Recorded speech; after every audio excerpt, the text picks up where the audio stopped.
ओम नमः शिवाय। हर हर महादेव।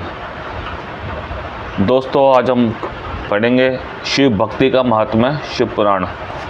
चलिए आइए हम इस शुरुआत करते हैं शिव पुराण की। श्री कृष्ण जी बोले, हे भगवान, सर्व योगींद्र, गणेश्वर, मुनीश्वर और षणानन के समान बुद्धिमान, सर्व ज्ञान निधान प्रभु, प्राय तुम पृथ्वी में मनुष्य के कर्म बंधन नष्ट करने के लिए हर प्रकट हुए हो और तुम परमेश्वर ही महेश्वरी शरीर में यहाँ स्थित हुए हो। अन्यथा इस जगत में देवता और दैत्य तुम्हारे सिवा चिदात्मक ईश्वर के परम भाव को कौन जान सकता है। शिव के समान साक्षात तुम्हारे मुख से निकले हुए शिव ज्ञानामृत का पान करते हुए मेरा मन तृप्त नहीं होता है। तब साक्षात सर्व जग कर्ता के अंग में समाश्रित परमेश्वरी ने किस प्रकार अपने पति से प्रश्न किया। उपमन्यु बोले, हे कृष्ण, यह तुमने अच्छा प्रश्न किया। मैं इसे कथा यथा योग्य कहता हूँ। एक समय देवी सहित जब शिवजी मंदर पर्वत पर गए तो उस दिन दिव्य वन में पहुँचने पर हास्य देवी की प्रिय सखी शुभावती पुष्प तोड़कर लाई तो शिवजी ने देवी को गोद में बिठाकर उनके फूलों से अलंकृत कर बड़ी प्रसन्नता प्रकट की और स्वयं हाथ में चमर लेकर सब लोगों के महेश्वर परिपूर्ण भर्ता देव शंकर देवी की सेवा करने लगे। जिनके विनोद से यह कथा प्रारंभ हुई कि लोकर्षार्थ उन मनुष्यों का क्या होगा जो शिव शरणागत है। समय देखकर सर्वलोक महेश्वरी ने सर्वलोक महेश्वर अपने पति से यह प्रश्न किया कि हे महादेव जी, मंद चित्त वाले मनुष्य के वश में आप कैसे हो सकते हैं, क्योंकि जिनके पास तो अल्प शक्ति, अल्प मानसिक और अकृत बुद्धि है। ईश्वर ने कहा, चाहे कोई कैसा भी कर्म, जप, तप, समाधि और ज्ञान क्यों ना करे, परंतु श्रद्धा बिना में वश में नहीं आता। किंतु श्रद्धा सहित चाहे कोई भी देखे, स्पर्श करे और संभाषण करे तो मुझे वश में कर लेवे। यही अपने धर्म का हेतु और वर्ण रक्षा और शास्त्रों की सिद्धि में ही मेरी ही आज्ञा से ब्रह्मा ने पहले ही कल्पित कर दी है, जिसमें ब्रह्मा का उपनयन, यज्ञादि, गायत्री रूप धर्म बहुचित क्रियान्वित, जिसके फल तो अधिक नहीं परंतु कलेश और परिश्रम बहुत हैं। तब कहीं दुर्लभ श्रद्धा की प्राप्ति होती है, जब वर्णाश्रमी अनन्य में से मुझे इस मार्ग में मिलते हैं, तब उन्हें धर्म, काम, अर्थ और मुक्ति की प्राप्ति होती है। इसके बाद भी मैंने वर्णाश्रम आचार की है, इस प्रकार कल्पना की है कि जिसमें सबका अधिकार नहीं है। यह मेरी निष्ठि की और निश्चयवती बुद्धि है। वर्णाश्रमी मेरे उपदेश भाग में ही आश्रित है। मेरे प्रसाद से उनके मलम आदि सभी पाश छूट जाते हैं, उनका पुनरागमन नहीं होता। वे मेरे पूर्व को प्राप्त हो परम साधम्य को प्राप्त होते हैं। जो मेरे कहे हुए धर्म को लेकर मेरे भक्तों का आश्रय करता और वर्ण धर्म करता है, उसकी आत्मा का उद्धार हो जाता है। अज्ञात धर्म के करोड़ गुना अधिक जाना हुआ धर्म करने से होता है। अतः मेरे मुख से सुनकर धर्म करो। हे शंभु, योगाचार्य के छल से संपूर्ण मनमंत्रों में मेरे हजारों अवतार होते हैं। अबुद्धों और अमुक्तों को यह ज्ञान दुर्लभ है। इस कारण हे महेश्वरी, यत्न पूर्वक इसी ज्ञान का आश्रय करे। मोक्ष को छोड़कर जो कुछ किया जाए सब मूर्खता और अंधता है।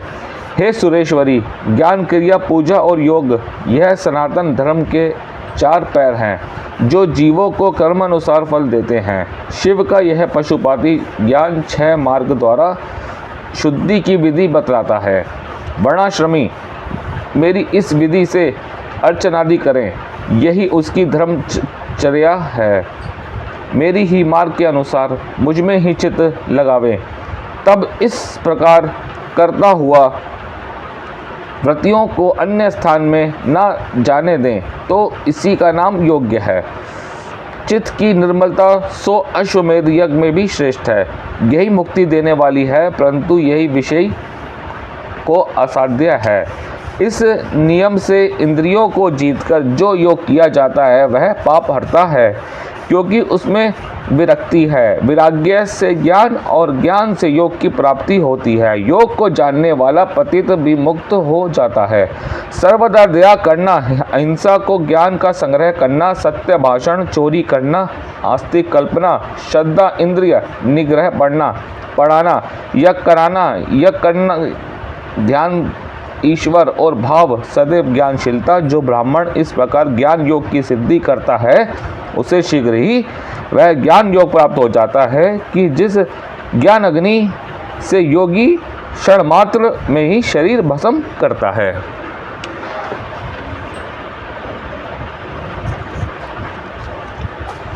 ऐसा योगी पूर्ण अपूर्ण से सर्वदा अलग रहता है। फल वाले कर्म बंधन रूप हैं और कर्म न करना त्याग नहीं, किंतु कर्म फल के त्याग का नाम कर्म त्याग है। पहले कर्म यज्ञ से बाहर मेरी पूजा करे, फिर ज्ञान यज्ञ में प्रीति करता हुआ योग करे।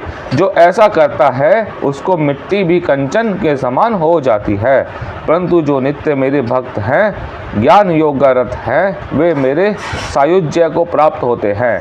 मेरा भजन 3 प्रकार से होता है, मन, वाणी, काया से जप, कर्म, तप, ध्यान और ज्ञान।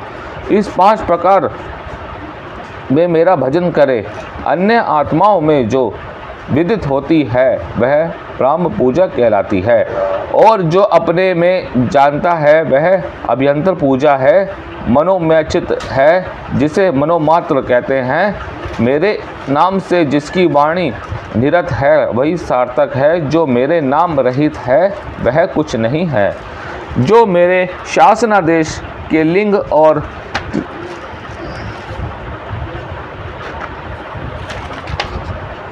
त्रिपुण आदि में अंकित हो मुझे भजता है वह कामिक भोजन है।